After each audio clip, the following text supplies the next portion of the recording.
মোহনা, মোহনা। Hello, কি হয়েছে? এত ফোন দিচ্ছ কেন তুমি? আরে তুমি রাগ করে কই চলে গেছো? আমি তো ভাবছি তুমি রাগ করে সর্বোচ্চ নিচে গিয়ে আবার উপরে চলে আসবা।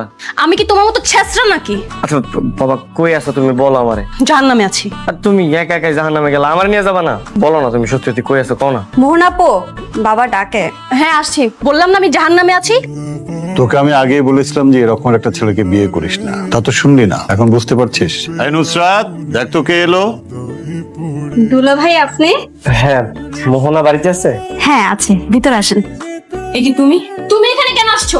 আমি তোমার নিতে আসছি, আর এই যে রাইস কুকারটা দিতে আসলাম। তোমার রাইস কুকারের কোনো প্রয়োজন নেই, আর তোমাকে বলেছি না এই বাড়িতে না আসতে। কেন মামা, আমি এমন কি অপরাধ করছি যে আপনার বাড়িতে আমি আসতে পারবো না? না, অপরাধ করনি। দাওয়াত খেতে এসছো সামান্য একটা রাইস কুকার নিয়ে, সেই রাইস কুকার দিতে এসে একাই 4 জনের খাবার খেয়েছো, তারপর সেই রাইস কুকার ফেরত নিয়ে গেছো। ছি ছি ছি ছি ছি ছি, এমন ছোট লোক আমার বাপের জন্ম দেখিনি। আমার কথা হয়েছে কি, মানে দাওয়াতে আসলে উপহার কেন দেওয়া লাগে? তুমি কি বলতে চাচ্ছ? বলতে চাইছিলাম কি, দাওয়াতে আসলে উপহার কেন দেওয়া লাগবে, মানে আর দাওয়াতে যারা আসে সবাই তো মানে যার যার সামর্থ্য অনুযায়ী দাওয়াতের গিফট দেয়, তাই না? সবাই তো আর ওই দামি গিফট দিতে পারে না, কিন্তু তারপরও মানে এই দাওয়াতের মধ্যে কেন উপহার জিনিসটা আসবে? আমরা দাওয়াত মানে উপহার কেন? এই, আমরা কি গিফট চেয়েছি? না মামা, আপনারা গিফট চান নাই, কিন্তু বুঝতে পারছি আসলে উপহার ব্যাপারটা সমাজের এখন একটা প্রচলিত একটা ব্যাপার হয়ে দাঁড়াইছে। তাই বলে যে দাওয়াতের মধ্যে যে একটা সিস্টেম, বাড়িতে ঢুকতেই গেটের সামনে টেবিল টেবিল নিয়ে বসে থাকি, ওইখানে তো মানে উপহার না দেওয়া ছাড়া তো মানে উপায়ও থাকে না। আমাদের কি করা উচিত ছিল? জনে জনে মোবাইল করে বলা উচিত ছিল আপনারা কেউ গিফট আনবেন না। আজব ব্যাপার, আপনারা তাহলে কার্ডের মধ্যে লিখে দিতেন, কার্ডের মধ্যে সুন্দরভাবে লিখে দিতেন যে আইসা শুধু উপহার দরকার নেই, তোমরা দোয়া করে যাবার খেয়ে যাবা, শেষ। কার্ডে সব লিখতে যাবো কেন?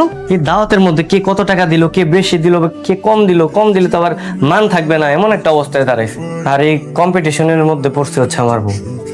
তার আত্মীয় স্বজনের বাড়িতে যাবে, কি উপহার দিবে না দিবে, সে আসলে সবার সাথে তাল মিলিয়ে যে ব্যাপারটা করতে গেছিল, কিন্তু সে তো জানে না তার স্বামীর ইনকাম কত, আর এরকম ভাবে সে মানে দিতে পারবে কি পারবে না।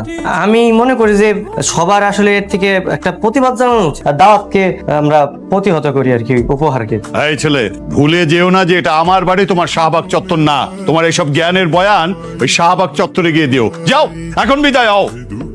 দাঁড়াও নাবিল, আমিও তোমার সাথে যাব। সে কি মা, তুই কেন যাবি? নাবিল আজকে যা যা বললো সত্যি আমার চোখ খুলে দিয়েছে। মামা ও কখনো আমাকে এত ভালো করে বুঝায়নি, যদি আগে থেকে বুঝাতো আমি হয়তো এই ভুলে পা রাখতাম না।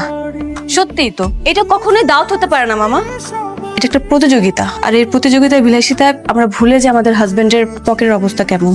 বিভিন্ন জিনিস করার জন্য অনেক প্রেশার ক্রিয়েট করি, যেটা আমাদের করা একদমই উচিত না। আমি ভুল করেছি, অনেক বড় ভুল।